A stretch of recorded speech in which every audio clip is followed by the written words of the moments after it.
बिस्मिल्लाहिर्रहमानिर्रहीम। शुरू करता हूँ अल्लाह के पाक नाम से जो बहुत बड़ा मेहरबान नहायत रहने वाला है। दोस्तों, बहनों, भाइयों, बुजुर्गों, अस्सलाम वालेकुम वरहमतुल्लाहि वबरकातुहू।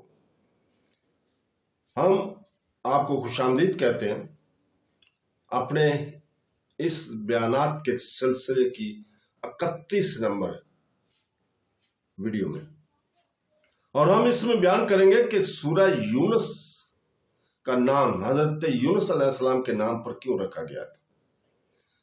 बहनों, भाइयों, दोस्तों, हमारा मकसद कुरान पाक और सुन्नत रसूल से सीखना, सिखाना, तारीख पर गौर करना और अल्लाही रहनुमाई से मसाइल का हल तलाश करना है। अल्लाह ताला हमारे इस बयान को नफा बख्श और तमाम दिलों के लिए नूर का जरिया बना है। सूरह यूनुस कुरान पाक की 10वीं सूरत है और यह मक्का मुकर्रमा में नाज़िल हुई और 109 आयात पर मुश्तमिल है।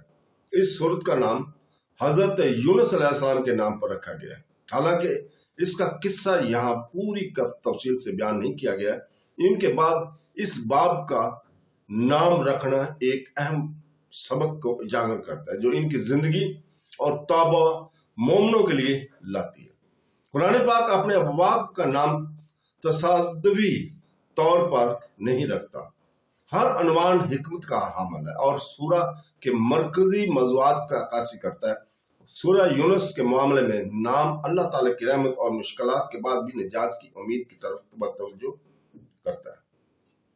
जैसा कि हजरत यूनुस अलैहिस्सलाम के किस्से में दिखाया गया है कि हजरत यूनुस अलैहिस्सलाम को अहले नबीवी की तरफ भेजा गया, अहले नैनवी की तरफ भेजा गया। वो बुत परस्ती और नाफरमानी में पड़ गए थे। इसके बार बार पुकारने के बावजूद वो मानने से इनकारी थे। मायूसी की वजह से हजरत यूनुस अलैहिस्सलाम ने अल्लाह ताला का हुक्म मानने से पहले ही अपनी कौम को छोड़ दिया। वो एक जहाज पर सवार हुआ और जब इसे तूफान का सामना करना पड़ा तो किसी को जहाज पर फेंकने के लिए कुरा डाली गया। इसका नाम चुना गया और इसे समुद्र में डाल दिया गया, जहां अल्लाह ताला की मर्जी से एक बड़ी मछली ने इसे निगल लिया। मछली के पेट के अंधेरे में हजरत यूनुस अलैहिस्सलाम को अपनी गलती का एहसास हुआ। इसने गहरे अखलास के साथ अल्लाह ताला की तरफ रुजू किया। सूरह अंबिया आयत नंबर 87 में मज़कूर मशहूर अल्फाज के साथ दुआ की है, जिसका तर्जुमा तेरे सिवा कोई महमूद नहीं, तू पाक है, और फरमाया इसे माफ कर दिया और अल्लाह ताला ने इसे माफ कर दिया और इसे मुसीबत से निजात दिलाई। बाद में इनकी कौम ने भी तौबा की और अल्लाह ताला ने इन्हें अजाब से बचा लिया और इन्हें इन चंद कौमों में से एक बना दिया जो इज्तिमाई तौर पर अल्लाह ताला की तरफ रजू करें। अगरचे सूरह यूनुस पूरी कहानी बयान नहीं करती, लेकिन इसका नाम इनके बाद रखना दो अहम असबाब पर जोर देता है। पहला यह कि गलतियों की बावजूद अल्लाह ताला की तरफ रजू करने से इसकी रहमत के दरवाजे खुल जाते हैं। दूसरा यह कि कम्युनिटीज को तबाही से बचाना जा सकता है अगर वो वाकई तौबा करें और ईमान की तरफ लौटें। ये पैगाम सूरह यूनुस के मौज़ूआत से बिल्कुल मुताबिकत रखते हैं, जो अल्लाह ताला पर यकीन, आखिरत की हकीकत और तौबा के जरिए उम्मीद पर मरकूज है।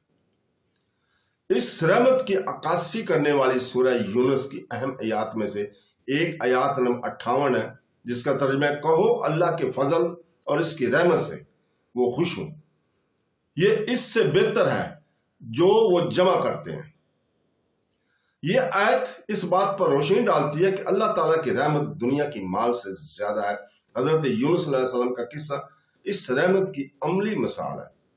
जैसा कि अल्लाह ताला ने इन्हें और इनकी कौम को बख्श दिया। सूरह का नाम यूनुस के नाम पर रखना मोमिनों की तवज्जो इस तरफ मुतमल कराता है कि वो अल्लाह ताला की रहमत पर खुश हों और कभी मायूस ना हो। एक और आयत जो हजरत यूनुस अलैहिस्सलाम के सबक की अक्कासी करता है, सूरह यूनुस की आयत नंबर 98 है, जिसका तर्जुमा है, फिर क्या कोई एक शहर ऐसा नहीं है जो ईमान लाया हो, जिसके ईमान ने इसे फायदा पहुंचाया हो, स्वाय यूनुस की कौम के। जब वो ईमान ले आए तो हमने इनसे दुनियावी जिंदगी में रसवाई का अजाब हटा दिया اور انہیں ایک وقت کے لیے فائدہ پہنچایا۔ یہ آیت واضح کرتی ہے کہ سورہ کا نام کیوں رکھا گیا ہے۔ یونس علیہ السلام کی قوموں میں سے اس لیے منفرد تھی کہ انہوں نے پیغام کو شروع میں رد کرنے کی بات قبول کیا اور اللہ تعالیٰ نے انہیں عذاب اٹھا کر انعام دیا۔ یہ اللہ تعالیٰ کی رحمت کی نشانی اور یاد دہانی ہے کہ خلوص دل سے توبہ سے افراد اور پوری برادری دونوں کو فائدہ ہوتا ہے۔ رسول پاک صلی اللہ علیہ وسلم نے ایک حدیث میں حضرت یونس علیہ السلام کا بھی حوالہ دیا۔ صحیح بخاری حدیث نمبر 3397 میں حضور پاک صلی اللہ علیہ وسلم نے فرمایا، کوئی یہ نہ کہے کہ میں یونس بن متی سے بہتر ہوں۔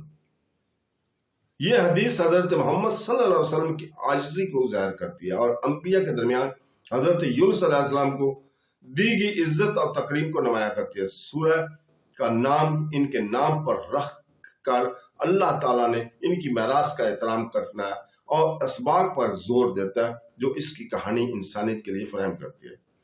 سورہ یونس بھی حق کا پیغام پہنچانے میں صبر کا وسیع موضوع رکھتی ہے۔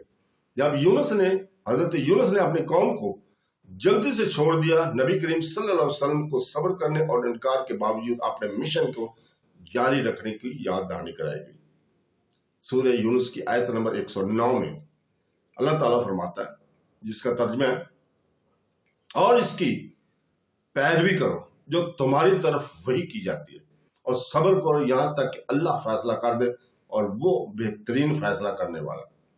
یہ آیت حضرت یونس علیہ السلام کے اس سورہ یونس کے سبق سے بالواسطہ تعلق رکھتی ہے، جس سے یہ ظاہر ہوتا ہے کہ دعوت کی راہ میں صبر ضروری ہے اور معاملات کو اللہ تعالیٰ کی حکمت پر چھوڑنا بہترین نتائج کا باعث ہے۔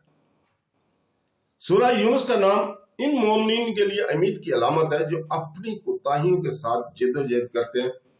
کئی بار لوگ اپنی غلطیوں کے لیے جرم سے مغلوب ہو جاتے ہیں۔ یونس کی کہانی، حضرت یونس علیہ السلام کی کہانی انہیں یاد دلاتی ہے، یقین دلاتی ہے کہ یہاں تک کہ ایک نبی جب اس نے سچے دل سے توبہ کی تو اسے معاف کر دیا گیا اور بچا لیا گیا، اور یہ نبی کریم صلی اللہ علیہ وسلم کے پیغام سے مطابقت رکھتا ہے۔ جنہوں نے سنن ابی ماجہ حدیث نمبر 4250 میں فرمایا، ہر ابن آدم گناہ کرتا ہے اور گناہ کرنے والوں میں سب سے بہتر وہ ہے جو توبہ کرے۔ یہ حدیث سورہ یونس کی اس پیغام کی عکاسی کرتی ہے جو اللہ تعالیٰ کی رحمت سے کبھی مایوس نہیں ہوتا۔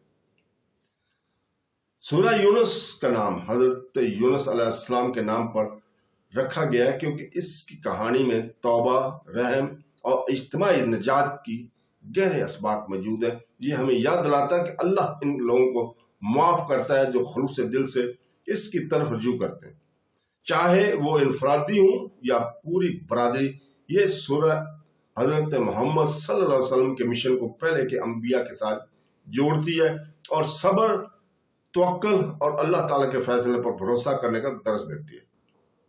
اس باب کا نام یونس کے نام پر رکھ کر اللہ تعالیٰ توبہ کی طاقت اور اپنی بے پناہ رحمت کی طرف سے توجہ مدبل کرواتے ہیں، اور یہ تمام انسانوں کے لیے یاد دہانی ہے کہ حالات کتنے بھی تاریک کیوں نہ ہو، عاجزی اور ایمان کے ساتھ اللہ تعالیٰ کی طرف رجوع کرنا مایوسی کو امید میں اور عذاب کو معافی میں بدل سکتا ہے۔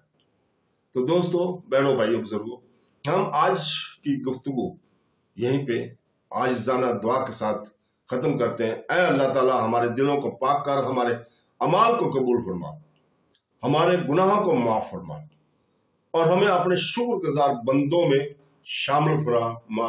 ہمیں قرآن پاک اور حدیث نبوی صلی اللہ علیہ وسلم پر عمل کرنے کی توفیق عطا فرما۔ آمین ثم آمین۔ اللہ حافظ۔